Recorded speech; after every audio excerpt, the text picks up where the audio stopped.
Olá, estudantes do Kaique. A gente veio aqui com o nosso segundo Storycast. A gente vai falar um pouco sobre Martin Luther King. E de novo, né, com o nosso querido Matheus Dias. E aí, gente, tudo bem? E eu, né, Hanna, de novo aqui. E a gente tá aqui com nossas historiadoras, Cilistrino e Suzy. Oi, gente. E aí, gente, nervosas?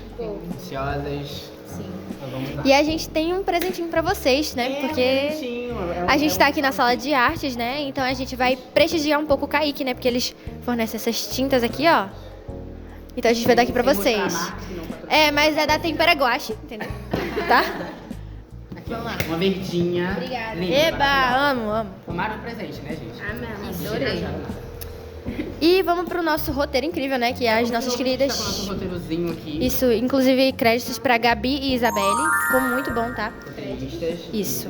Bom, vamos lá. Primeira E a perguntinha. nossa primeira pergunta é: quem foi Martin Luther King? É clássica, né? Vou começar com a melhor pergunta. Então, foi um pastor ativista pelos direitos civis dos negros e tornou-se um dos mais importantes líderes do movimento pelos direitos civis deles nos Estados Unidos. Olha, dando, na minha língua, né, na língua de hoje, dando nome naquele tempo. Bom, como foi a sua formação acadêmica e religiosa, né? Saber mais um pouquinho dele aí. Luther King resolveu seguir o mesmo caminho que o seu avô e o seu pai de se tornar pastor. Aos 19 anos, se formou em Sociologia e foi ordenado ministro. Aos 25, obteve doutorado em Teologia e foi ordenado pastor, passando a atuar em uma igreja chamada Dexter, e integrou a Associação Nacional para o Progresso das Pessoas de Cor. Já vemos aí, um grande passo, né? Que ele foi pastor e já foi ordenado ministro. É muito importante. Como? Ele terminou a faculdade com 19 anos, né? Ou ele 19? começou? Ele resolveu seguir o mesmo caminho. E E foi- Olha, e aos 25 obteve doutorado. Gente, muito, muito inteligente, tá? Isso é uma inspiração. Enfim. E como que foi a vida pessoal do Martin Luther King? Como ele era na vida com as pessoas dele? Mas eu quero saber, hein? Isso eu quero escutar. Então, ele se casou com Coretta Scott e tiveram 4 filhos. Coretta foi um grande suporte para seu marido nos anos em que ele esteve engajado na luta contra o racismo. Ainda assim, Coretta sofreu com infidelidade do marido. Martin Luther King manteve casos extraconjugais ao longo de sua vida. Isso foi explorado pelo FBI, Serviço de Investigação dos Estados Unidos, que executou uma campanha de difamação do líder religioso. Mesmo depois de ter descoberto os casos de seu marido, Coretta não se divorciou dele. E coisa estranha, né? Vamos formular aqui na mente. Primeiro que ele foi pastor e ele traiu a mulher dele. Gente, como assim? E pra piorar um pouquinho mais, a FBI investigar o chifre da Coretta. E ainda tem mais. Não acabou nada. Se eu não me engano, se eu não estiver falando besteira, o FBI enviou uma carta. Meu Deus, gente. Gente, sinceramente. que coisa bagunçada, tá? Nunca vi. Eu achei que FBI era coisa séria, entendeu? Não tô falando que... Exato, você só encontra no Storycast. Então, Exatamente. não sabia que a FBI investigava esse tipo de coisa. Estamos sabendo agora. Não deve investigar, né? Mas Hoje Outra em dia zero. não, mas naquele tempo, mas naquele tempo, acho que naquele tempo, qualquer motivo era motivo de Investigação. Sim, você. Como foi o início da sua vida no ativismo? Em 1954, Luther King mudou-se com a sua esposa para a cidade de Montgomery, no estado do Alabama, um dos mais racistas do período. King foi uma missão de ser pastor da Igreja Batista daquela cidade, mas ao mesmo tempo em que desempenhava suas funções religiosas, ele também observava as políticas de segregação racial e estudava as filosofias de protesto não violento, como aquelas desenvolvidas pelo líder indiano Mahatma Gandhi. No ano seguinte, King começou a ter projeção nacional como ativista antirracista em virtude do caso Rosa Parks. olha, já temos um spoiler aqui do que a gente vai falar no nosso próximo podcast. Que a gente vai falar um pouquinho sobre Rosa Parks, ó. Já dando um spoiler aqui pra vocês. E a gente já veio ele se metendo no meio de um assunto do outro, né? Porque a gente já viu o roteiro do próximo. E tá tudo relacionado uma coisa com a outra. Eu tinha algo pra falar, mas eu acabei esquecendo. Caso você lembre, a gente depois volta no um pouquinho ao assunto, E como que foi ele no meio desse caso da Rosa Parks? Como foi que ele interveio nele? A A prisão de Parks provocou a indignação generalizada dos negros de Montgomery e outras cidades dos Estados Unidos. Martin Luther King foi um dos principais articuladores dos protestos em defesa de Rosa Parks.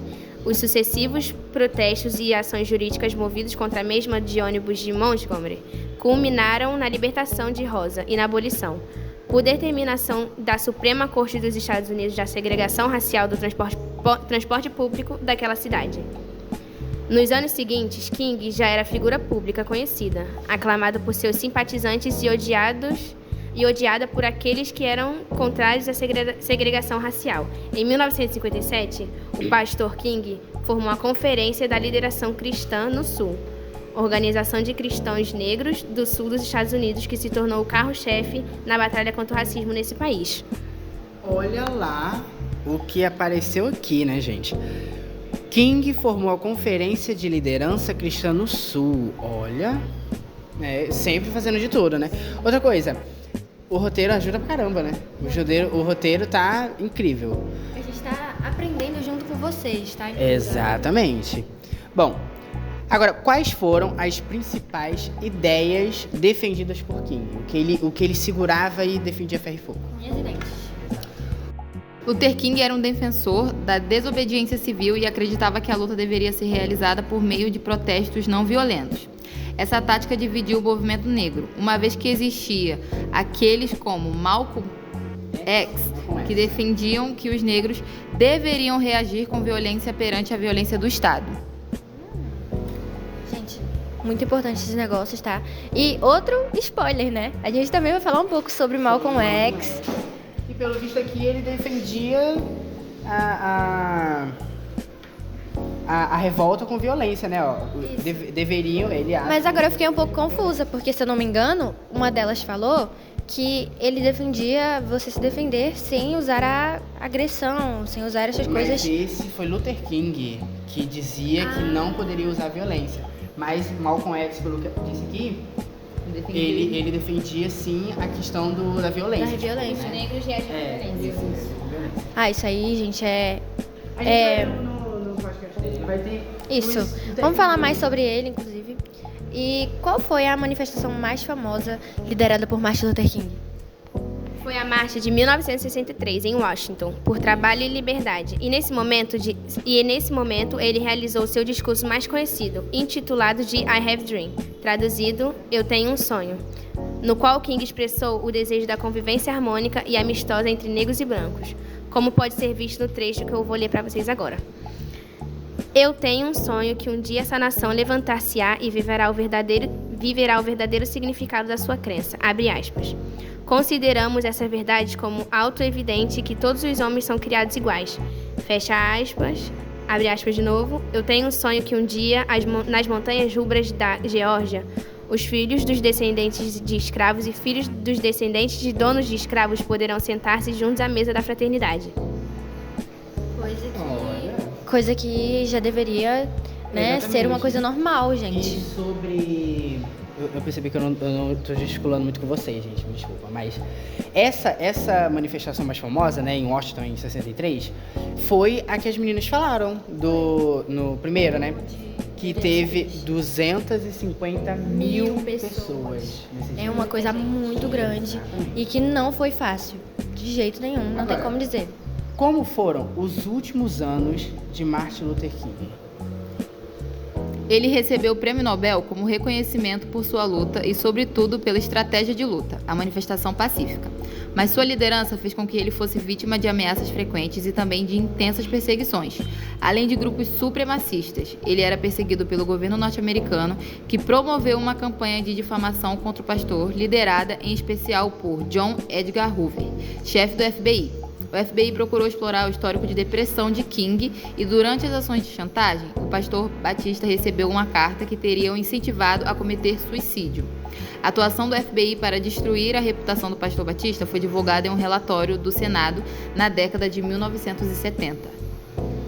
Eu já tinha ouvido isso, já tinha lido isso em algum lugar, sobre o FBI ter enviado uma carta, né, como ela disse, para ele cometer suicídio. Pra vocês verem, né, como antigamente as coisas eram muito difíceis para as pessoas negras. Tanto que, cara, o FBI é uma coisa imensa, é uma coisa muito grande. E eles enviaram uma carta pra você, pra sua casa, pra você cometer um ato desses. Sim. Inclusive, temos algo a falar sobre isso, né? Eu não sei nem se a gente vai poder sair isso aí, né? Provavelmente não sei se vai estar com um pi, né? Porque talvez o Instagram derrube, não sei. Então, mas enfim. Mas se tiver com pi, vocês vão saber o que é. É. S. Isso. E a gente queria falar um pouco também sobre esse tema, né? De Setembro Amarelo, inclusive. Que a gente tá gravando Gente, amarelo, isso. Mais cuidado com sua saúde mental, tá? Caso você precise de ajuda, a gente tem direção aqui na escola. A gente tem uma direção aqui na escola, caso você esteja passando por algum problema de bullying nas salas, algo do tipo. Procurem a direção que a gente pode dar um jeito nisso. Isso. E vamos para uma grande pergunta. Sim, a gente vai para uma das últimas perguntas aqui. Como foi a morte do Martin Luther King? O ódio difundido contra Martin Luther King Jr. fez com que ele se tornasse vítima de um crime terrível que tirou sua vida. Em 4 de abril de 1968, o pastor estava em Memphis, de Tennessee, para acompanhar e dar apoio a uma greve de trabalhadores. Ele estava na sacada de um hotel quando foi atingido por um tiro por volta das 6 horas. Cerca de 1 hora depois, seu óbito foi anunciado e os Estados Unidos ficaram chocados com o fim precoce do pastor aos 39 anos. O autor do crime foi James Earl Ray, que confessou o ato, mas depois voltou atrás em seu depoimento. Apesar do recuo, as evidências apontam que ele foi o mesmo autor do crime. Gente, pesadíssimo. Bom, aqui no making off, né? Existem making off, tá, gente? Tem umas pessoazinhas atrás dessa câmera aí, mas, ó, a Hannah tinha comentado que não foi hotel. Foi, gente. Vou falar pra vocês o que eu achei. Eu fui pesquisar no Google um pouco sobre a morte dele e quando eu fui ler, eu vi que não estava escrito hotel, estava escrito motel com M.